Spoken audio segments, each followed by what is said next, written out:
आज आप सबको छोटी होली हमारे यहाँ पर कहा जाता है, उसकी ढेरों शुभकामनाएं। आज होली का दहन होने वाला है, यानी आप इस बात को ऐसे समझ लीजिए कि जो भी आपकी जिंदगी में, इस देश में जहर घोलने का काम कर रही ताकतें हैं, उनका दहन होने का दिन है। प्रार्थना और उम्मीद यही कीजिएगा। डिबेट शुरू करूं उससे पहले ये बता देना चाहती हूं कि वक्फ बोर्ड को लेकर जो वक्फ बोर्ड से ताल्लुक रखने वाले तमाम चेहरे हैं, उन्होंने कहा कि हम होली जिस दिन है उस दिन इसीलिए प्रोटेस्ट नहीं कर रहे हैं क्योंकि हम चाहते हैं कि सारे इंतजामात बेहतर तरीके से हो। त्योहार का सीजन है, हमने बहुत सारे एमपीज को बुलाया था, उन्होंने हामी भरी थी, फिर बाद में ये था कि उस दिन छुट्टी है, सेशन भी नहीं है यहाँ संसद में, तो आ नहीं पाएंगे और इसीलिए उन्होंने 17 मार्च तारीख कर दी है, जो पहले 13 मार्च होने वाली थी। अब ये सारी बातें आज मैं आपको इसलिए बता रही हूँ क्योंकि पश्चिम बंगाल में ममता बनर्जी सरकार के मंत्री सिद्दीकुल्ला चौधरी, ये वो चेहरा है, देख लीजिए, एक दावे के साथ वो मीडिया के सामने आते हैं कि वक्फ के पुराने कानून पर वो दावा फिर से सवाल खड़े कर देता है। सिद्दीकुल्ला चौधरी ने क्या कहा मैं आपको सुनवाऊंगी, लेकिन जो कहा कईयों को हंसी आ गई, कईयों को गुस्सा आ गया और कई लोग चिंता में पड़ गए। बिल्कुल, कोलकाता का मशहूर ईडन गार्डन क्रिकेट ग्राउंड और फोर्ट विलियम किला वक्फ की संपत्ति है और इस संपत्ति पर अंग्रेज शासन के वक्त सरकार ने कब्जा जमा लिया था। दरअसल एआईएमआईएम के प्रदेश अध्यक्ष इमरान सोलंकी ने सबसे पहले यह दावा किया था और ममता के मंत्री सिद्दीकुल्ला चौधरी ने सोलंकी के इतिहास ज्ञान को अपना समर्थन दे दिया। हालांकि चौधरी साहब ये बात अपनी ही सरकार के मंत्री फिरहाद हकीम को नहीं समझा पाए। फिरहाद हकीम ये कह रहे हैं कि एआईएमआईएम बेमतलब का मुद्दा बना रही है और सिद्दीकुल्ला साहब सर, अपने साथी के बयान पर आप क्यों कुछ नहीं कह रहे? तीनों की बयानबाजी के चक्कर में एक बार फिर से वक्फ कानून सवालों के घेरे में आ गया है। बंगाल बीजेपी के नेता कह रहे हैं कि कल को तो ये काली मां के मंदिर को भी वक्फ की जमीन बता देंगे। वक्फ को लेकर ऐसी ही बेमतलब के दावे ये लगातार करते रहे हैं, जिन्हें हटाने के लिए जेपीसी की रिपोर्ट, ज्वाइंट पार्लियामेंट्री कमेटी की रिपोर्ट सदन में आ चुकी है। सरकार नए वक्फ बिल को कभी भी सदन में पेश कर सकती है और 17 मार्च को all India Muslim personal law board इसी बिल के खिलाफ जंतर मंतर पर बड़े आंदोलन की तैयारी में है। इसी आंदोलन को लेकर राशिद अलवी दावा कर रहे हैं कि पूरे देश में सीएए से बड़ा प्रोटेस्ट होगा। All India Muslim personal law board की तरफ से कहा गया कि किसान आंदोलन जैसा आंदोलन हम खड़ा कर देंगे। सरकार ने कहा कि वो बदलाव अगर चाहते हैं बेहतरी के लिए हो तो वेलकम, और अगर उसमें कुछ चेंजेस चाहते हैं तो उसके लिए भी वेलकम, लेकिन वक्फ कानून में बदलाव वो करके रहेंगे। All India Muslim personal law board ने बुधवार को बाकायदा प्रेस कॉन्फ्रेंस करके वक्फ कानून में बदलाव को लेकर अपनी आपत्तियां दर्ज करवाई। All India Muslim personal law board ये कहता है कि मौजूदा वक्फ कानूनों में वक्फ बाय यूजर का प्रावधान है, यानी जो संपत्ति वक्फ बोर्ड इस्तेमाल कर रहा है, जिस पर मस्जिद है, कब्रिस्तान है, वो अगर रजिस्टर्ड नहीं भी है तब भी उस संपत्ति का मालिकाना हक वक्फ बोर्ड का माना जाएगा। लेकिन नए बिल में इसे हटा दिया गया है, जिसकी वजह से जिन मस्जिदों और कब्रिस्तानों की रजिस्ट्री नहीं है वो वक्फ बोर्ड के हाथ से निकल जाएगी। सच क्या है कि नए बिल में ये कहा जा रहा है, अब सच क्या है कि नए बिल में कहा गया कि अगर संपत्ति विवादित है तभी असली मालिकाना हक तय किया जाएगा। अगर कोई विवाद नहीं है तो संपत्ति वक्फ बोर्ड के पास ही रहेगी। लॉ ऑफ लिमिटेशन के तहत अगर किसी संपत्ति पर 12 साल तक किसी का कब्जा है और दूसरे ने उस पर आपत्ति नहीं जताई है तो वो संपत्ति कब्जे वाले व्यक्ति की ही मानी जाएगी। वक्फ के मौजूदा कानून में वक्फ बोर्ड की संपत्ति पर यह कानून लागू नहीं होता था। All India Muslim personal law board क्या कह रहा है कि नए बिल में इस छूट को समाप्त कर दिया गया। सच यह है कि सच्चर कमेटी ने वक्फ के लंबे जमीनी विवाद को खत्म करने के लिए भी तय वक्त देने की वकालत की थी। लॉ ऑफ लिमिटेशन लागू होते ही वक्फ की संपत्तियों के विवाद को तय समय में निपटा देना होगा। लेकिन यहां पर ट्रूथ और फॉल्स का खेल खेला जा रहा है। हम सवाल यह कर रहे हैं कि ऐसा क्यों? और अब यह विवाद पहुंच गया है कोलकाता। सुकांता मजुमदार, भारतीय जनता पार्टी के प्रदेश अध्यक्ष बंगाल के, इस वक्त हमारे साथ जुड़ चुके हैं। सीधा उनका रुख करते हैं। सुकांता मजुमदार, आपका बहुत बहुत स्वागत है। आपने तो सुन ही लिया होगा, सिद्दीकुल्ला चौधरी मंत्री है बंगाल में, कह रहे हैं ईडन गार्डन वक्फ की संपत्ति है। नमस्कार रूबिका जी। नमस्ते सर। और ऐसे बहुत सारे दावे अब आएंगे, देश भर से आएंगे। यही तो दिक्कत है इन लोगों के साथ, और इस प्रेजेंट रूप में जो वक्फ एक्ट है, उस एक्ट के साथ बहुत सारे ऐसे इंस्टेंसेस है पूरे देश में जहाँ पे जो मंदिर 2000 साल पुराना मंदिर की जगह को क्लेम किया जा रहा है कि ये वक्फ प्रॉपर्टी है, और ये वक्फ प्रॉपर्टी है। और आप जानते हैं कि इस्लाम की उम्र ही 1400 साल है, और उसके बाद शायद ये वक्फ वगैरह बने होंगे, उससे पहले तो नहीं बन सकते। लेकिन 2000 साल पुराना मंदिर को अगर आप 1400 साल वाला रिलीजियन बोलेगा कि हमारा हिस्सा है, हमारा लैंड है, या हजारों साल, कितने हजारों साल से भारत में कुंभ मेला हो रही है प्रयागराज में, और इस बार हमें ये भी सुनने को मिला कि प्रयागराज की जो धरती है, पावन धरती, जहाँ पे करोड़ों की संख्या में लोग आए, डुबकी ली, पुण्य कमाए, वो जमीन भी बोला जा रहा है कि वक्फ प्रॉपर्टी है कुछ व्यक्तियों के द्वारा। तो इस तरीके के बहुत ऐसे लूपहोल्स है जो प्रेजेंट एक्ट में, प्रेजेंट रूप में जो एक्ट है, उस एक्ट में है। उसकी समाधान बहुत जरूरी है, हिंदू मुस्लिम एकता के लिए भी बहुत जरूरी है। अच्छा, लेकिन सुकांता जी, आपने सुना ही होगा, all India Muslim personal law board ने अभी प्रेस कॉन्फ्रेंस की थी और ये कहा था कि हम प्रोटेस्ट करने वाले हैं। और उस प्रोटेस्ट को लेकर राशिद अल्वी, कांग्रेस के नेता, ये कह रहे हैं कि सीए एनआरसी जैसा प्रोटेस्ट होगा। एक तरफ ये कहा जा रहा है कि हम किसानों जैसा प्रोटेस्ट करेंगे कि आपको ये बदलाव वापस लेने पड़ेंगे, वो दबाव आप पर डाला जाएगा, यानी बीजेपी पर डाला जाएगा। ये प्रेशर पॉलिटिक्स के काम कर रहे हैं ये लोग, ये तो नया चीज नहीं है। लेकिन सीए भी वापस नहीं हुआ और ये भी वापस नहीं होगा, ऐसा मुझे लगता है। मोदी जी पर पूरे देश को भरोसा है। जो कठिन काम है, आराम से करने वाले काम, सहज काम करने के लिए तो बहुत सारे प्रधानमंत्री बने हैं, आगे आने वाले समय में भी बनेंगे। लेकिन जो दिक्कत वाला काम है, जिसे प्रॉब्लम को जो सॉल्यूशन करने वाला काम है, वो मोदी जी करेंगे, करने के आदी है। हमने 370 भी बहुत विरोध झेला, सीए में बहुत विरोध झेला, तो विरोध झेलने की आदत हमें लेकिन है। आपके जितने भी विरोधी हैं सुकांता मजुमदार जी, वो ये कहते हैं, और उसमें ममता बनर्जी भी शामिल है, राहुल गांधी भी शामिल है, समाजवादी पार्टी के अखिलेश यादव भी शामिल है, वो सब ये कहते हैं कि आप लोग मुसलमानों को टारगेट कर रहे हैं। मतलब चाहे वो 370 उसे कश्मीरी मुसलमानों से जोड़ दिया, चाहे वो ट्रिपल तलाक हो, वो महिलाओं से जोड़ दिया, अब आप वक्फ बोर्ड पर आ रहे हैं। मतलब किसी भी कीमत पर आप मुसलमानों को अकेले नहीं छोड़ना चाहते हैं। देखिए, जो हमने जो परिवर्तन किए, वो 370 हो या मुस्लिम महिलाओं के लिए 3 तलाक जैसी कानून को लाना और 3 तलाक को रद्द करना, तो इसमें लोगों की भलाई हो रही है या बुरा हो रहा है लोगों को, ये सबको सोचना चाहिए। जम्मू कश्मीर में हमारे एससी एसटी ओबीसी बंधुओं को रिजर्वेशन नहीं मिलता, आज 370-35 चले जाने के बाद वो रिजर्वेशन मिलता है।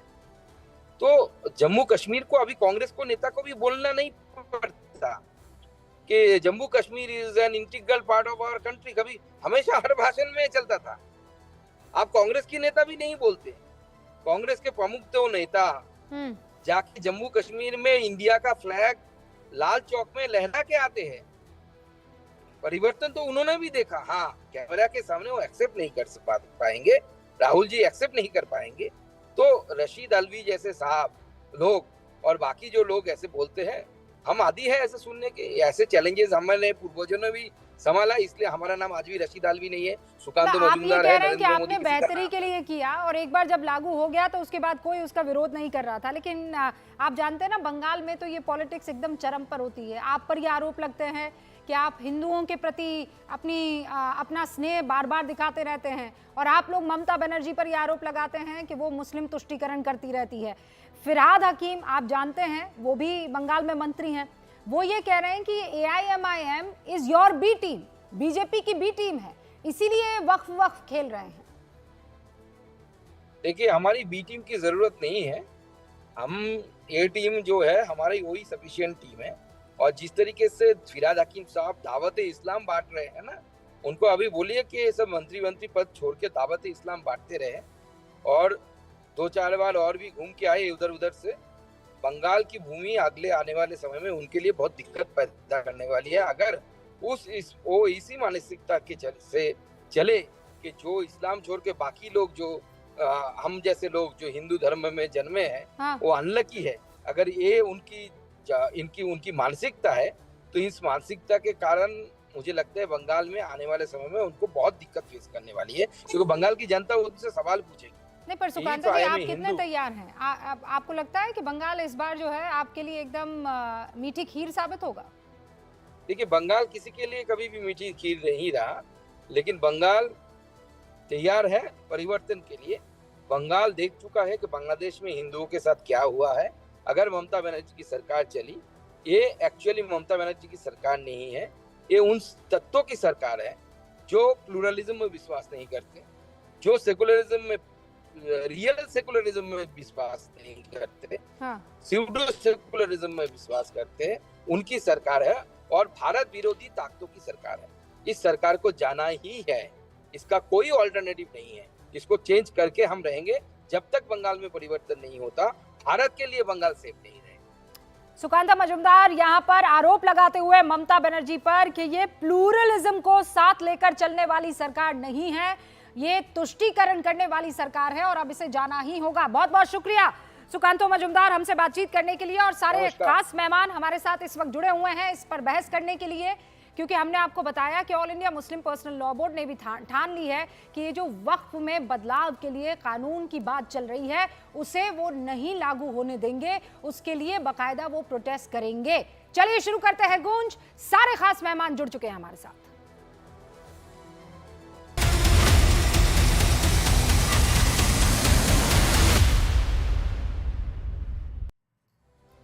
भारतीय जनता पार्टी से राष्ट्रीय प्रवक्ता जफर इस्लाम साहब, राजनीतिक विश्लेषक यानी टीएमसी का रुख करने वाले बादल देवनाथ अब से कुछ ही देर में हमारे साथ जुड़ेंगे। वरिष्ठ अधिवक्ता सैयद रिजवान अहमद इस वक्त आपको स्क्रीन पर दिखाई दे रहे हैं। South India Muslim personal law board से राशिद शरीफ साहब आपको दिखाई पड़ रहे हैं। AIMIM के आदिल हसन पहली मर्तबा यहाँ हमारे साथ बैठे हैं। पॉलिटिकल एडिटर यतेंद्र शर्मा भी हमारे साथ है। आप सभी का बहुत बहुत स्वागत है। रिजवान साहब, मैं आपसे शुरुआत कर रही हूँ। बार बार इस बात को जब all India Muslim personal law board की तरफ से कहा जाता है कि ये हमारे साथ नाइंसाफी हो रही है, ये दखल किया जा रहा है इस्लाम में, आप इसमें किसी तरह का कोई बदलाव करके हमारे साथ इनजस्टिस करेंगे। जी शुक्रिया। जय हिंद, वंदे मातरम। भारत के सभी वतन परस्तों को होली की लाख लाख शुभकामनाएं। आपको भी। देखिए, अभी आपने अभी बोला कि ईडन गार्डन भी वक्फ के नाम एक नोटिस आ गया है या ऐलान हुआ है, ईडन गार्डन भी वक्फ का है। आप अभी कमेंट्री जब कर रही थी अपना, एक शेर है अल्लामा इकबाल साहब का, उसकी गहराई समझिए रूबी का, आपको पूरी पिक्चर क्लियर हो जाएगी। तीनों अरब हमारा, हिंदुस्तान हमारा, मुस्लिम हैं हम, वतन है सारा जहां हमारा। लिखने वाले ने ये नहीं लिखा कि इंसान हैं हम, वतन है सारा जहां हमारा। आप ईडन गार्डन को रो रही हैं। पूरा वतन मुसलमान, पूरा दुनिया, पूरी कायनात मुसलमान की है, और क़यामत से पहले हर चीज जर्रा जर्रा मुसलमान का होगा। आप ईडन गार्डन को रो रही हैं। ये थोड़े टाइम के लिए इस्लाम ना यकीन करने वालों के पास मुसलमानों की, नहीं, रोने का मतलब आपने उसको मेंशन किया, हाँ। तो भैया पूरी दुनिया, आप मार्स पे कॉलोनी बना लीजिए, वो भी मुसलमानों की होगी। एलोन मस्क बना के देख ले।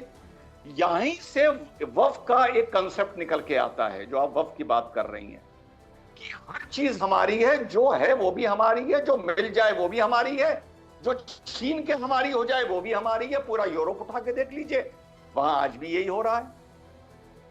तो ये तो जो कह रहे हैं कि हम हमारे साथ नाइंसाफी हो रही है, रूबी का, मुसलमान के साथ तो नाइंसाफी पूरी दुनिया में हो रही है।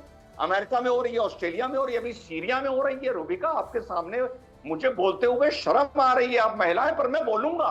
अरे रमजान में महिलाओं को नंगा करके सड़कों पे गोली मारी है इन्होंने, रमजान में। अल्लाह अकबर वर्सेस अल्लाह अकबर, जिहाद वर्सेस जिहाद। इन्हें वहां भी परेशानी हो रही है। पाकिस्तान में ट्रेन खींच के ले गए, इन्हें वहां भी परेशानी हो रही है। इन्हें लाके फटने से भी परेशानी हो रही है। इनको हर चीज की परेशानी है। इनको तो साहब इनका नाम ही परेशानी रख देना चाहिए और मातम करना इनकी फितरत है। बहाना अलग अलग हो सकता है, लेकिन इन्होंने कहा था ट्रिपल तलाक में मुसलमानों को जेल भेजा जाएगा। रूबिका, याद करिए, हमारा मोबाइल पर एक इंटरेक्शन हुआ था। आपने कहा था सीनियर एडवोकेट तुलसी साहब भी कह रहे हैं कि जेल भेजा जाएगा। मैंने कहा था रूबिका, मुसलमानों को, रूबिका जी, जेल युवाओं को नहीं भेजा जाएगा, बहुत ही मुश्किलों के हालात में भेजा जाएगा। आप उठा के देख लीजिए पिछले 4 साल में कितने मुसलमान लड़कों को जेल भेजा गया। नहीं, पर ये तो सीएएनआरसी के साथ भी हुआ था ना। एक शख्स बता दीजिए जो सीएएनआरसी लागू होने के बाद हिंदुस्तान का क्या कहा था कि अरब सागर में फेंक देंगे, याद है ना आपको रिजवान साहब? तो रूबिका जी, अपनी बात खत्म करूंगा, बड़ा पैनल है। इन लोगों को मैंने एक नया नाम दिया है, ये है कंटेंट क्रिएटर्स। ये मीडिया और सोशल मीडिया यूट्यूबर्स, हम जैसे ब्रॉडकास्टर्स के लिए ये रोज सुबह उठ के कंटेंट क्रिएट करते हैं। हाँ। इनको पता होता है हम बकवास कर रहे हैं, इन्हें पता होता है, लेकिन कंटेंट क्रिएट हो जाता है तो थोड़ी इनकी दिल में तसल्ली हो जाती है जब ये रात को सोते हैं। मतलब आपको लगता है, आपको ये लगता है कि ये आपके लिए जो है वो चारा फेंकते हैं? हाँ, और हम उस पर अपना ओपिनियन रखते हैं। हाँ। हम भी खुश हैं, हमें भी पॉपुलैरिटी मिल रही है, मीडिया को टॉपिक मिल रहे हैं, ये भी बेचारे ठीक है। एआईएमआईएम के आदिल हसन भी हमारे साथ मौजूद है। आदिल भाई, ये क्या इमरान सोलंकी कह रहे हैं कि ईडन गार्डन वक्फ की प्रॉपर्टी है? वक्फ की जो प्रॉपर्टी है, वक्फ बोर्ड का सीईओ कहेंगे। मैं इमरान सोलंकी साहब का जो आपने जिक्र किया, मैं वो वीडियो देखा नहीं। और जो वक्फ की जो प्रॉपर्टीज है, जो सीईओ चीफ एग्जीक्यूटिव ऑफिसर है, वो सरकार के नुमाइंदा रहते हैं, ज्वाइंट सेक्रेटरी रैंक के ऑफिसर रहते हैं, और वो सरकार के rules and regulation, code of conduct जो सर्विस रूल होता है उसके अंडर में रहते हैं। तो चाहे सेंट्रल वक्फ काउंसिल हो या स्टेट वक्फ काउंसिल हो, वो सब सरकार के अधीनस्थ रहता है। तो इसलिए कोई इंडिविजुअल बोले इसका तो मैं सुना नहीं हूँ, लेकिन जो वक्फ का मामला है वो डायरेक्ट सीईओ देखते हैं, और एक बाजाप्ते सरकार के अधीनस्थ रूल और रेगुलेशन है, उसका ट्रिब्यूनल है, उसी का मामला चल रहा है। ट्रिब्यूनल के भी जो जज है वो chief justice of the state उसको अपॉइंट करता है। तो ठीक है भाई, अब सब सरकार के अधीन है, सरकार के अधीन वो सीईओ है, सरकार के कहे पर ये सब चल रहा है, तो सरकार के कहे पर बदलाव हो रहा है, हो जाना चाहिए, फिर बात खत्म। फिर आपको क्या कुछ बोलना ही नहीं चाहिए, बस सभी सरकार के तहत चल रहा है तो हो जाने दीजिए। क्यों जा रहे हैं वहां पर? इनकलाब जिंदाबाद। स्टेट सरकार जो है, स्टेट सरकार और केंद्र सरकार का एक सेंट्रल वक्फ काउंसिल का एक रूल है, रूल के तहत आदमी जाते हैं और रूल के तहत प्रोटेस्ट करने का हक है। ये तो अगर मुझे कोई चीज नहीं समझ में आ रही है, प्रोटेस्ट करने से कोई रोकूंगी थोड़ी मैं, आदिल भाई, ये तो आपका पूरा हक है। आप चाहे तो 365 दिन जाकर प्रोटेस्ट कर सकते हैं, लेकिन ईडन गार्डन पर वक्फ का कब्जा है कि नहीं है इस पर नहीं बोलूंगा, लेकिन वक्फ में बदलाव को लेकर ये ऐसे नहीं हो सकता है ना। मैं बोल ही रहा हूँ ना, सेलेक्टिव अप्रोच नहीं आप अपनाएंगे ना आदिल भाई। मैं आपको तो साफ साफ बोल रहा हूँ कि वो वक्फ बोर्ड का सीईओ और जो जुडिशियल प्रोसेस है, जो लीगल प्रोसेस है, उसके तहत अगर कोई चीज की बात कही गई है, ये बात तो आप मानेंगे ना कि कल को मान लीजिए आपकी कोई प्रॉपर्टी है और आपने उसे वक्फ की नहीं है और वक्फ को लगता है कि ये प्रॉपर्टी मेरी है और वो उसने अपने कब्जे में ले ली है, तो आपको प्रूव करना पड़ेगा ना कि प्रॉपर्टी मेरी है, और करते रह जाइए। है कि नहीं उसमें गड़बड़ी, हाँ कि ना, पहले ये बताइए आदिल भाई। मैम देखिए, वक्फ का जो मामला है वो बहुत ही सेंसिटिव और बहुत लीगलाइज मैनर है। अच्छा। कोई ऐसा नहीं कि सिर्फ चैनल पे हम लोग उसका निर्णय ले ले। वो जुडिशियल प्रोसेस है। कोई भी जमीन को ये बेवजह एक समाज में डाला गया कि किसी की संपत्ति को ले लेंगे। आदिल भाई इतना अरे आप इतना भोले बनकर ये खेल करेंगे और आपको लगता है कि आपको ऐसे स्लिप होने दिया जाएगा? मैम बड़ी बहन सुन लीजिए, आप हिंदुस्तान की सबसे बड़ी एंकरों में से आपका नाम है। आप ही देखा आगा खान ऑर्फनेज जो मुंबई में है, उसमें इस देश के सबसे बड़े उद्योगपति का घर बन गया है, उसका एक जुडिशियल प्रोसेस है, लड़ाई चल रहा है। और आप खुद जान रही हैं कि जैसे बिहार में महाबोधि ट्रस्ट है, उस ट्रस्ट में 4 बौद्ध 4 नॉन मुस्लिम और डीएम जो है उस जिला का नॉन मुस्लिम ही रहना चाहिए। महाबुद्ध कम्युनिटी अरे अब के लोग इधर उधर बिहार की में बात काहे विरोध कर रहे हैं? मैं जो आपसे कुछ नहीं, मैं बिंदुवार तरीके से आपसे बात करना चाह रही हूँ। आप उधर जा रहे हैं, इधर जा रहे हैं। ये आप लोगों का नहीं, ये बहुत, अरे भाई नहीं, मैं एक अदनी से एंकर हूँ मेरे भाई, अदनी से एंकर हूँ, और एक सवाल जो है वो बड़ा है, उस सवाल का आप जवाब दे दीजिएगा। दिलीप घोष साहब हमारे साथ जुड़ चुके हैं, भारतीय जनता पार्टी के बंगाल में बड़े नेता हैं। सीधा उनका रुख करते हैं, पूर्व अध्यक्ष भी हैं। दिलीप बाबू, बहुत बहुत स्वागत है आपका। सवाल ये है कि जब AIMIM और ममता दीदी के मंत्री ये कह देते हैं कि ईडन गार्डन तो भाई वक्फ की प्रॉपर्टी है, ये तो और भी आगे बोले राजभवन भी वक्फ की प्रॉपर्टी है। तो कल शहीद मीनार, कल तो वहाँ कुतुब मीनार, लाल किला सब बोलेंगे क्योंकि उन लोगों का था। लेकिन देखिए अभी एक वहाँ विद्वान बोल रहे थे कि संगीन मामला है, अभी तो एक हास्यास्पद हो गया मामला। मैं आपको जानकारी के लिए बोल रहा हूँ, बंगाल में लगभग 1,48,000 से ज्यादा वक्फ प्रॉपर्टी है। सरकार के पास जो रिकॉर्ड है वो कहाँ है किसी को मालूम नहीं है। उसमें बड़ा बड़ा प्रॉपर्टी TMC के मुस्लिम लीडर्स कब्जा में रख करके लूटपाट कर रहे हैं, उसका कोई जिक्र नहीं है। कौन खा रहे हैं, क्यों खा रहे हैं, गरीब मुसलमानों का विकास के लिए किसी सज्जन ने इसका दान किया होगा, उसका कोई हिसाब किताब नहीं है। सरकार के पास कुछ नहीं है, उसका कोई अधिकार नहीं है। इस काम में कौन लगा रहे, कोई हिसाब किताब नहीं है। लेकिन इस प्रकार बड़ी बड़ी बातें जो सरकार में बैठे हुए एक मंत्री, चुने हुए MLA इस प्रकार बातें करते हैं। हाँ, ये बात सही है कि दीदी को जिताने के लिए इनकी बहुत बड़ी योगदान रही, बड़ी बड़ी जनसभा की थी उन्होंने। चुनाव को पहले मुसलमानों का सभा किया था उनको जिताने के लिए, वोट दिलाने के लिए। तो आज वो इस प्रकार बेतुके बातें कर रहे हैं। नहीं, लेकिन तो घोष बाबू समझ में नहीं आ रहा है मंत्री कैसा है वो। सिद्दीकुल्लाह साहब कह रहे हैं कि ये वक्फ की प्रॉपर्टी है, लेकिन फिरहाद हकीम कह रहे हैं कि ये बेतुके बयान आ रहे हैं। मतलब दोनों मंत्री ममता दीदी के सरकार में और दोनों अलग अलग बातें कर रहे हैं, कौन सही कौन गलत? ये उनकी कल्चर है सरकार की। कोई मंत्री कोई बोलेगा, दूसरा बोलेगा, पार्टी में भी एक भतीजा कुछ बोलेगा, फिर दीदी कुछ बोलेंगे, यही चलता रहता है। लेकिन किसकी बात माने हम? तो इस प्रकार सरकार चल सकता है? मंत्री ऐसे बात कर सकते हैं संवैधानिक पद में रह करके? उनको तो शौकत करना चाहिए, मंत्री से निकाल देना चाहिए, लेकिन वो भी नहीं होगा। ऐसे बात करने वाले लोगों का ऊपर क्या भरोसा करें लोग? संविधान का शपथ लेके इस प्रकार कैसे बात कर सकते हैं? लेकिन यही फिरहाद हकीम साहब ये कह रहे हैं कि AIMIM जो इमरान सोलंकी कह रहे हैं, ये इसलिए कह रहे हैं क्योंकि वो बीजेपी की बी टीम है, आप लोग ही उन्हें स्क्रिप्ट दे रहे हैं। नहीं, कौन किसका बी टीम, वो तो बात अलग है। बात चल रहा है, चर्चा चल रही है, एक संवैधानिक पद पर बैठे हुए, चुने हुए, शपथ लिए हुए मंत्री वो इस प्रकार बात कर रहे हैं, तो कैसे संभव है? कैसे वो सरकार में रह सकता है फिर बैठ करके? संविधान को सबको दरकानून करके, कोर्ट को दरकिनार करके मंत्री बन करके बात करेंगे? ममता बनर्जी को खंडन करना चाहिए या तो उनको निकालना चाहिए। आपको लगता है वो ऐसा करेंगी? कोई भी कुछ भी बोल देगा। आपको लगता है वो ऐसा करेंगी? संभावना नहीं है। इसके पहले भी बहुत सारे बातें हुई है, कुछ नहीं होता है, कोई कुछ भी बोल देता, चलता है। जब तक सत्ता में है तब तो ऐसे ही चलेगा। तो क्या आपको ये भी लगता है कि सबसे ज्यादा मुस्लिम तुष्टीकरण वहीं पर हो रहा है, पश्चिम बंगाल में? अब तुष्टीकरण तो है ही है, उसमें कोई बोलने वाली बात नहीं है। मुसलमानों के लिए अलग से hospital, ITI, polytechnic, school, college, university सब अलग दिया, लेकिन सेकुलर है। भारतीय जनता पार्टी इसका विरोध करेगा तो वो सांप्रदायिक हो जाएगा। संविधान में कहाँ इसका प्रावधान है कि सबके अलग अलग किया जाए किसी के लिए? अभी केंद्र सरकार भी जो यहाँ स्टाइपेंड भेजता है गरीब बच्चों को पढ़ने के लिए, मुसलमानों के लिए, उसका भी लूट हो जाता है। 220 करोड़ रुपया गायब हो गया, इनको गरीब बच्चों को स्टाइपेंड देने के लिए था। तो भ्रष्टाचार भी जोरों पर है, और ऐसे लोगों को सामने रख के मुस्लिम वोट मिलता है, इसलिए कुछ भी बोले, कुछ भी करे, कोई उसका प्रतिकार नहीं करता, प्रतिवाद नहीं करता है। घोष बाबू, बहुत बहुत शुक्रिया हमारे साथ जुड़ने के लिए। तो एक्सक्लूसिव तौर पर दिलीप घोष यहाँ पर अपनी बात रखते हुए, अब मैं दोबारा डिबेट में एक बार फिर से दर्शकों को लाना चाहूंगी। हमारे साथ बादल देवनाथ भी जुड़ चुके हैं और बाकी सारे मेहमान भी यहाँ पर मौजूद है। जफर इस्लाम साहब, आप सुन रहे हैं ना, अभी AIMIM के प्रवक्ता भी ये बात कह चुके हैं और ये बात बार बार निकल कर सामने भी आ रही है कि वक्फ को जबरदस्ती आप लोग टारगेट कर रहे हैं। देखिए, जो रिस्पॉन्सिबिलिटीज इनकी थी वो रिस्पॉन्सिबिलिटी तो इन्होंने निभाया नहीं। वक्फ के जितने भी अधिकारी हैं, मुतवल्ली हैं, उन लोगों की जो रिस्पॉन्सिबिलिटी थी उन्होंने निभाई नहीं, बल्कि और लूट खसोट का मामला पूरा कर दिया।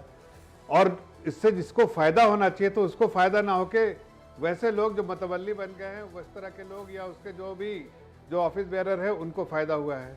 तो आज हमारी सरकार ने एक गरीब मुस्लिम की पीड़ा को समझा और इसीलिए इसमें संशोधन करने का ज़रूरी है, ऐसा समझकर इस पर संशोधन कर रहे हैं ताकि एक आम नागरिक मुस्लिम परिवार से जो आता हो उसको इसका फ़ायदा मिले। जैसा दिलीप बाबू अभी कह रहे थे कि ये स्वास्थ्य की प्रॉपर्टी किसी सज्जन ने दिया होगा, दान किया होगा किसी गरीब मुस्लिम परिवार को फ़ायदा हो उसका, लेकिन वो फ़ायदा तो नहीं दिख रहा है। जो वक्फ की प्रॉपर्टी है 9-10 लाख करोड़ की, उसका जो आमदनी होनी चाहिए वो आमदनी भी बिल्कुल मामूली सी आमदनी है। अगर उसको प्रोडक्टिवली यूज किया जाए तो उसकी आमदनी 1 लाख करोड़ से भी ज्यादा हो सकती है। नहीं तो क्या वजह है? few thousand करोड़ है। क्या वजह है? ये सब क्यों नहीं हो पाया? वजह ये है, नहीं हो पाया कि जो कमियां रही है ये मुस्लिम समाज की, और खास के जो इस वक्फ बोर्ड के लोग हैं, जो अधिकारी रहे हैं, जो ऑफिस बेरर है, उनकी कमी है। आज इससे मुस्लिम समाज के गरीब, जो मुस्लिम समाज पर आप जो बात कह रहे हैं उस पर मेजॉरिटी मुसलमान यकीन करेगा कि इस बात पर यकीन करेगा जो इमरान सोलंकी कह रहे हैं और जो सिद्दीकुल्लाह चौधरी कह रहे हैं कि ईडन गार्डन जो है वो वक्फ की प्रॉपर्टी है। बादल देवनाथ भी, सर रुकिए एक सेकंड, बादल देवनाथ भी हमारे साथ जुड़ चुके हैं। तो बादल देवनाथ जी क्या एक सेकंड खाली एक बात कह दो, एक बात कह दो तो रूबिका जी, ये जिन लोगों के नाम ले रहे हैं या कांग्रेस के या और लोग, ये लोग अपने राजनीतिक चमकाने के लिए कह रहे हैं। इनका ना कोई फायदा है, न मुस्लिम समाज इनको कहीं ना कहीं किसी तरह से इनकी बातों पर भरोसा करेगा। भरोसा है हमारी सरकार पे जो इनके आदिल जी 30 सेकंड में रिबटल और गरीब इंसान, गरीब मुस्लिम को फायदा होगा। बस सर हाँ मैम हमने असेंबली में अकबर ओवैसी साहब ने एक एसआईटी गठन की मांग की थी। जो भी वक्फ इंक्रोच लैंड है, आईजी लेवल के ऑफिसर, कमिश्नर लेवल के ऑफिसर रहे इसके चेयरमैन, और चीफ सेक्रेटरी या होम सेक्रेटरी इसको मॉनिटर करे, और जितनी भी वक्फ की संपत्ति है उसका इंक्रोचमेंट हटाएं। और जफर साहब जो बोल रहे हैं कि वक्फ की इंक्रोचमेंट, आपकी 20 राज्यों में सरकार है, कोई इस एक स्टेट आप एग्जाम्पल दिखला दीजिए जहां पर आपने वक्फ की इंक्रोचमेंट की प्रॉपर्टी को हटाने का कोई काम किया, उसके उस संपत्ति, क्योंकि चेयरमैन आप ही बहाल किए होंगे, सीईओ आप ही ने बनाया, मेंबर आप ही ने बनाया। आप बता दीजिए, गुजराती से शुरू कर दीजिए, गुजरात मॉडल की बात करते हैं, उत्तर प्रदेश की बात करते हैं। आप वक्फ से लड़ाई करना इम्पॉसिबल है, इसलिए कि आप वक्फ अगर कह देती है एक बार की मेरी प्रॉपर्टी, उसके बाद आप उसको प्रूव करते रहिए। नहीं, देखिए एक खाली मैं आपको बता रहा हूँ कि आप मुस्लिम समाज की पीड़ा समझिए। अरे मैं आपसे कह रहा हूँ कि मुस्लिम समाज की पीड़ा समझिए। आप नहीं समझ रहे, आप राजनीति करना चाहते हैं। अरे पीड़ा समझिए, मैं आपसे बताता हूँ, मैं खुद वक्फ बोर्ड पे कितने धक्के खा चुका हूँ, कोई फायदा नहीं हो रहा है। आपको तो मैंने बोलने ही था जफर भाई, मुझे तो बोलने दिया जाए। आपको रोक नहीं रहा हूँ, मैं तो रोक नहीं रहा हूँ। अरे भाई वो अपना दर्द बता रहे हैं ना आपको। इस पे राजनीति बादल भाई, आपने कोई जमीन वक्फ की है? आप राजनीति मत कीजिए। मैं अपने गांव में मैंने ईदगाह वक्फ किया है। हाँ की है, मैंने ईदगाह अपना वक्फ किया है। मैम वक्फ जो है, आप रूबिका जी आप बेहतर जानती है वक्फ क्या है। मैं एक मॉडल स्टेट बता दीजिए, मत इसमें पढ़िए। 40,000 ऐसे केसेस हैं जहां पर कलमा गो मुसलमान लड़ रहा है अपने हक के लिए, और वक्फ का एक आदमी नहीं है जो उसकी सुनवाई कर ले, और वो जाए तो जाए कहां।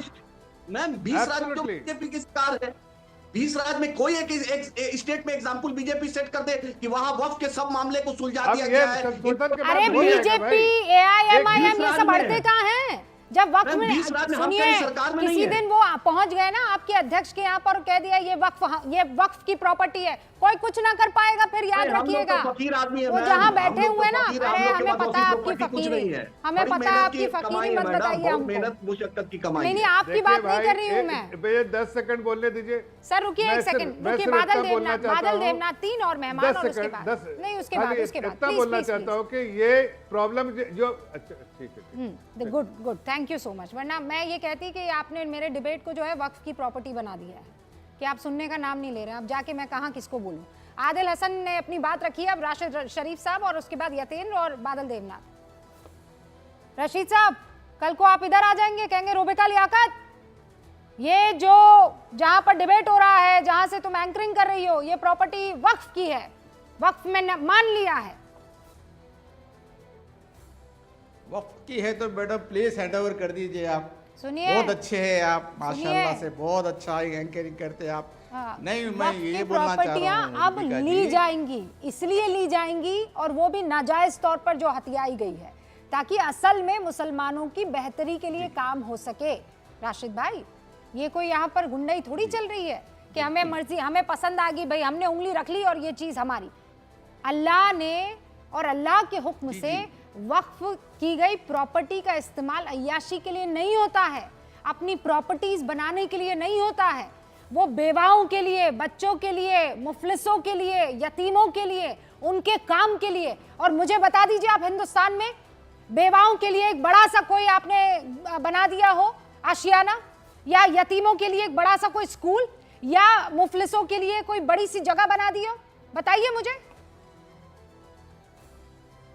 जी, बनना चाहिए मैडम, यूनिवर्सिटी बनना चाहिए, स्कूल्स बनना चाहिए, हॉस्पिटल बनना चाहिए, बड़े बड़े कॉलेजेस बनना चाहिए। अगर कुछ नहीं हुआ तो आगे होगा, अगर नहीं हुआ तो आगे होगा। मगर ये हुकूमतों को बार बार है सो आप इस्लाम में बार बार दखल देना, ट्रिपल तलाक के किस्से में दखल देना, 370 की आप जैसा बताया 370 में दखल देना, अब वक्फ प्रॉपर्टी वक्फ बिल में दखल देना। अगर जो मौलाना खालिद सैफुल्लाह साहब अगर बता रहे हैं कि 17 को जंतर मंतर पे बैठना है, तो हिंदू भी और मुसलमान भी लब्बैक कहना चाहिए।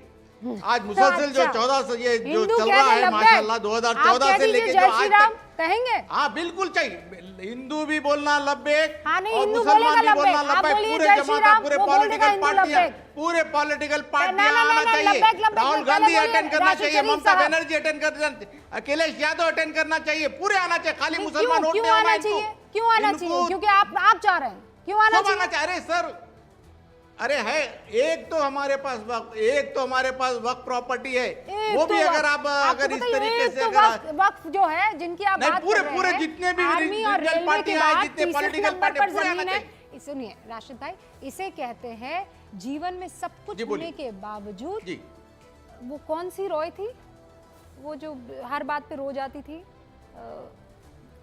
अरे जो एक्ट्रेस थी एक, निरूपा रॉय है ना, हर बात में मतलब जीवन में सिर्फ दुख और कुछ नहीं, सिर्फ और सिर्फ दुख। अरे इतना कुछ है आपके पास, उसके बाद भी नाशुक्री, इतना कुछ है आपके पास और देखिए हम गरीबों के पास सिर्फ एक वक्त की तो है।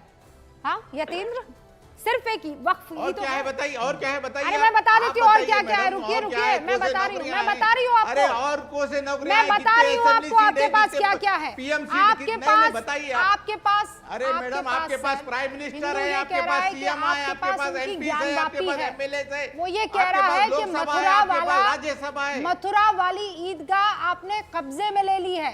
वो ईदगाह आपके लिए नहीं थी। आपके पास क्या क्या है, यहाँ पर ऐसे बहुत सारे मंदिर है जहां पर मस्जिदें बना दी गई है, आपने उनकी जमीनों पर कब्जा कर लिया है। ये आरोप आप पर लगातार लगते रहे।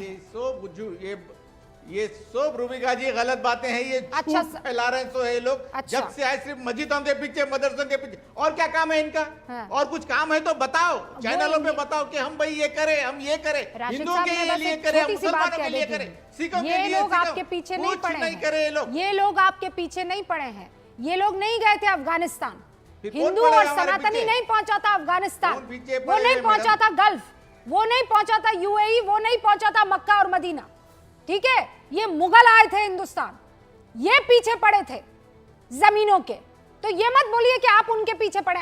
वो लोग जो हैं इन सारे हिंदुओं के पीछे पड़े और आप अभी भी उनकी वकालत करते फिर रहे हैं। अब रुक जाइएगा यतेंद्र, आज यतेंद्र इस बुलेटिन में और इस शो में इसलिए है, रुक जाइए सर, रुक जाइए यतेंद्र, इसलिए है क्योंकि वक्फ को लेकर सरकार ने जो रोड मैप तैयार किया है वो आज की बात नहीं है। नहीं यतेंद्र? नहीं, बिल्कुल नहीं। ये कब की है, जरा दर्शकों को बताएं। ये 2022 में सरकार का जिस तरह से शिकायतें आ रही थी, जिस तरह से जो फॉलोअप हो रहे थे और जिस तरह से जो फीडबैक मिल रहा था, तो 2022 में सरकार मन बना चुकी थी, क्योंकि 2013 में जिस तरह से असंवैधानिक तरीके से ये कानून बनाया और असीमित अधिकार दे दिए किसी की प्रॉपर्टी पर कब्जा करने का। एक छोटा सा उदाहरण मैं आपको बताता हूँ। और इस सबके पीछे जो होमवर्क किया, और खासकर ग्राउंड लेवल की जो पेपर वर्क किया, एक्सरसाइज की, उस वक्त केंद्रीय मंत्री थी अल्पसंख्यक मंत्रालय की स्मृति ईरानी। उन्होंने काफ़ी मेहनत की और एक बड़ा अजीबोगरीब मामला आया कि किस तरह से कब्जा होता है। एक महाशय मुस्लिम समाज से थे, वो मैं जगह बोल रहा हूँ हैदराबाद या बेंगलोर का एक 7 स्टार प्रॉपर्टी थी होटल। वो उस होटल में रुके, कुछ एडवांस दिया कुछ दिन का, लेकिन वो रुके कई और दिन तक। तब होटल वालों ने जब उन्होंने चेकआउट किया तो पैसा मांगा, तो ले नहीं, ये होटल अब मुझसे पैसा नहीं मांग सकता। तो होटल मैनेजमेंट ने पूछा क्यों नहीं मांग सकता, तो उसने बताया कि मैंने यहाँ पर नमाज अता की है और जो वक्फ बोर्ड का नियम है, मैं वक्फ बोर्ड को ये जमीन दान कर चुका हूँ, वक्फ कर चुका हूँ इस होटल को। होटल मैनेजमेंट के जमीनों के नीचे से, पैर के नीचे से जमीन निकल गई। ऐसा कैसे हो सकता है, ये कौन सा नियम है, उनको भी नहीं पता था। लेकिन 2013 में जो बदलाव किया वो उसकी एक वानगी थी। और इस तरह की एक नहीं, 800 से ज्यादा शिकायतें अल्पसंख्यक मंत्रालय के पास आई। स्मृति ईरानी चौंक गई जब उनके सामने इस तरह की ये घटना आई। तब उन्होंने जांच के आदेश दिए और 32 बोर्ड के अध्यक्ष, जो वक्फ बोर्ड है, उनके अध्यक्षों को बुलाया, चेयरमैन को बुलाया, उसमें से 20 आई। ये 2023 की घटना मैं आपको बता रहा हूँ, 2022 से पूरा मामला शुरू हुआ, 2023 तक जब बैठे सारे लोग, तो उसमें सारी अनियमितताएं सामने आई। किस तरीके से मखौल बनाया जा रहा है, जो गरीब मुसलमान हैं उनकी प्रॉपर्टी पर किस तरह से कब्जा किया जा रहा है, वो सामने आया। तब स्मृति ईरानी ने अपने पूरे मंत्रालय को, पूरे देश भर के अपने अधिकारियों को उसमें लगाया कि किस तरह से इसको कर सकते हैं। प्रधानमंत्री नरेंद्र मोदी से वो मिली, उन्होंने सारा मामला, सारे कागज उनके सामने रखे, तब प्रधानमंत्री ने उनको हरी झंडी दी और फिर ये पूरी कवायद शुरू हुई। अच्छा, मतलब 2022 से ये शुरुआत हो गई थी। बादल देवनाथ जी, अब कोई मंत्री कुछ कहता रहे, वक्फ बोर्ड में चेंजेस इंप्लीमेंट हो गए तो आप कहते रहिएगा ईडन गार्डन हमारा है, पृथ्वी हमारी है, मार्स हमारा है। मैडम हैप्पी होली, रमजान मुबारक। आपको भी होली भी मुबारक आपको। मैडम मैं एक लाइन में आपको कहूंगा, ये जो पहले भी Raj Bhavan, Eden garden, fort William के बारे में बहुत सारे फेक न्यूज यूट्यूब चैनल में, फेसबुक में बहुत सारे डिमांड किया। ये सिद्दीकुल्ला चौधरी क्या बोला मुझे पता नहीं, मैंने पूरा जब सेतु मैडम का फोन मिला उसके बाद से मैंने तुरंत पूरा सर्च किया। ये जो राजभवन और ईडन गार्डन, रुकिए एक सेकंड। सेतु मैडम जब आप बोलते हैं तो दर्शकों को नहीं पता ना सेतु मैडम कौन, भाई ममता मैडम बोलते तो समझ में आता है। रुकिए, आप बता देने दीजिए। सेतु मेरी सहयोगी है, हाँ, जो तमाम मेहमानों से फोन पर आग्रह करती हैं कि आइए डिबेट में हिस्सा लीजिए, ठीक है। ओके मैडम सॉरी मैडम, मैं एक रूल्स एक साल का बात बना। ईडन गार्डन 1840 में जो ऑकलैंड जो गवर्नर जनरल था, उस समय उन्होंने उस जगह को ले लिया था। उसके बाद भारत सरकार के पास स्थानांतर हुआ और सौंप दिया। दूसरा बात है, ये जो राजभवन 1799 और 1803 में, इस सालों के अंदर ये राजभवन ब्रिटिश शासन ने तैयार किया था और राजभवन गवर्नर के लिए रहने का जगह था। और वो जो वक्फ बोर्ड 1993 ब्रिटिश शासन में, उसके बाद 1953, उसके बाद भारत सरकार जब स्वाधीन हुआ 1954 में वक्फ बोर्ड परिषद गठन हुआ। तो सिद्दीकुल्ला चौधरी कब से क्यों ये बात बोल रहा है मुझे पता नहीं, वो अपना मन से बोल रहा है। लेकिन ये Raj Bhavan, Eden garden, fort William सेनापति के हस्तांतर में है, सेनापति के हाथ में है। यही तो बात हम समझा रहे हैं, इसीलिए तो वक्फ में बदलाव की जरूरत है ना। कल को उठ के कोई भी कुछ भी बोल देगा। बिल्कुल मैडम। और बहुत सारे लोग जो है, कल भी मालदा जिला से एक फोन मेरे पास आया था, जो किसी एक व्यक्ति का जो वक्फ संपत्ति में वो इसका के पास दे दिया और उसके पास वो उसका जमीन, बहुत सारे जमीन चला गया, उनका बीवी बच्चे, उनका परिवार के पास कुछ नहीं है, लेकिन वक्फ संपत्ति वो जबरदखल करके रखा है। लेकिन मुझे बोल रहा है दादा एक पास कर दीजिए, ये संपत्ति उनके पास चला गया और उनके नाम पर है, बिल भी है। तो ऐसा आप बादल देवनाथ जी, आपने खुद इस चीज को विटनेस किया है ना, लेकिन आपने खुद इस चीज को विटनेस किया है ना कि लोग आपके पास आकर रो रहे हैं, तड़प रहे हैं कि हमारी जमीनों पर वक्फ ने कब्जा कर लिया है। बिल्कुल। कल भी फोन आया मालदा जिला से, मैं बोल रहा मालदा, मेरे यहाँ से 600 किलोमीटर दूर है, मेरे घर से 600 किलोमीटर दूर है। लेकिन मैडम बिल के बारे में जो नया अमेंडमेंट 2024 जो आने का कोशिश किया, वो अभी तक चर्चा में है, जेपीसी में है, आने दीजिए और पूरे वक्फ के बारे में हर राज्यों के ओके। जो गवर्नमेंट है सर उनके मैं साथ तो बात हैरान करना हूँ, भी चाहिए। आप हमेशा बात करने के टीएमसी बाद का सपोर्ट फैसला करते लेना हैं चाहिए। और इस बार टीएमसी के इन दोनों मंत्रियों के मुखालिफत में आप खड़े हो गए क्योंकि आपने पर्सनली इस चीज को झेला है। आपको लोगों के कॉल आ रहे हैं कि वक्फ अपनी प्रॉपर्टी अगर एक बार उसे कह देता है तो बहुत मुश्किल हो जाती है। रिजवान साहब इसीलिए आपके पास आते हुए, लेकिन फिर इसका सोल्यूशन क्या है? अभी तो प्रोटेस्ट किया जाएगा भाई, अभी निकलेंगे कह रहे हैं हम सीए एनआरसी की तरह प्रोटेस्ट करेंगे।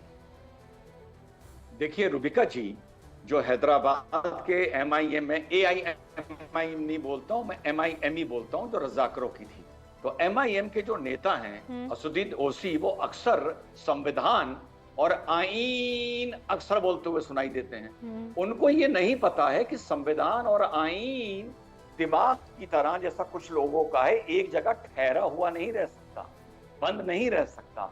आईन और संविधान डेवलप होता है, अपने आप को ग्रो करता है। संविधान भी 115 बार बदल चुका है, आईन भी बदल रहा है, और जितनी भी आपको वक्फ से लेकर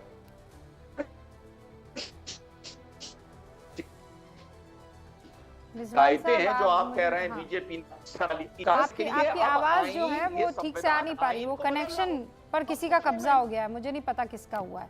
बहरहाल हिंदुस्तान में इस वक्त रंगों का खेल हो रहा है, लोग एक दूसरे को होली मुबारक कह रहे हैं, और इंटरेस्टिंग ये है कि जब आप एक दूसरे पर रंग और गुलाल उड़ा रहे होंगे उस वक्त जुमा भी होगी, और यही देश की खूबसूरती है, यही देश की गंगा जमनी तहजीब है।